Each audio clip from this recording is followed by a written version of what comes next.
کسی نے کہا ہے میرے والد صاحب کا انتقال ہو گیا ہے، کیا ہم ان کے نام کی قربانی کر سکتے ہیں؟ اس پر کیا طریقہ کار ہوگا؟ جی بالکل کر سکتے ہیں. نبی صلی اللہ علیہ وسلم نے 2 مینڈے ذبح کی، ایک اپنی طرف سے اور ایک امت کی طرف سے.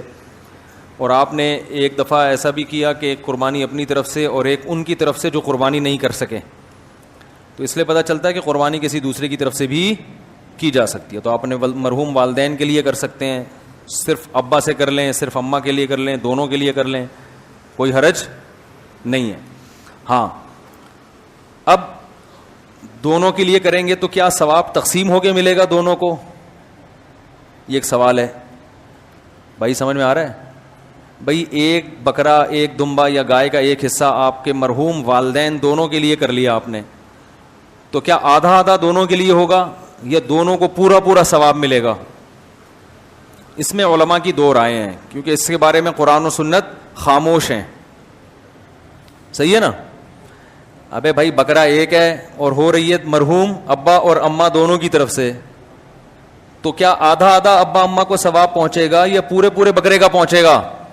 سوال سمجھ میں آئے گا تو پھر جواب سمجھ میں آئے گا نا. تو اس میں علماء کی 2 رائے ہیں، کیونکہ قرآن و حدیث جہاں واضح نہیں ہو تو پھر اجتہاد ہوتا ہے نا. تو بعض جی نہیں، مرحوم میں زیادہ کے لیے بھی ہو سکتا ہے. زندہ میں تو ایک کے لیے ہی ہوگا، جو مرحومین ہیں ان میں پوری امت کے لیے جب نبی نے کر لیا تو صحیح نا، تو آپ بھی پوری امت کے لیے بھی کر سکتے ہیں. اصل میں ہوتا وہ آپ ہی کی طرف سے ہے، تو آپ چونکہ ایک ہیں تو آپ ایک ہی بکرا کریں گے، لیکن اس کا ثواب پہنچایا جاتا ہے زیادہ لوگوں کو. تو وہ 2 کے لیے بھی ہو سکتا ہے، 10 کے لیے بھی ہو سکتا ہے، پوری امت کے لیے بھی ہو سکتا ہے، وہ زندوں کے لیے بھی ہو سکتا ہے، لیکن وہ ہوگا پھر آپ کے لیے.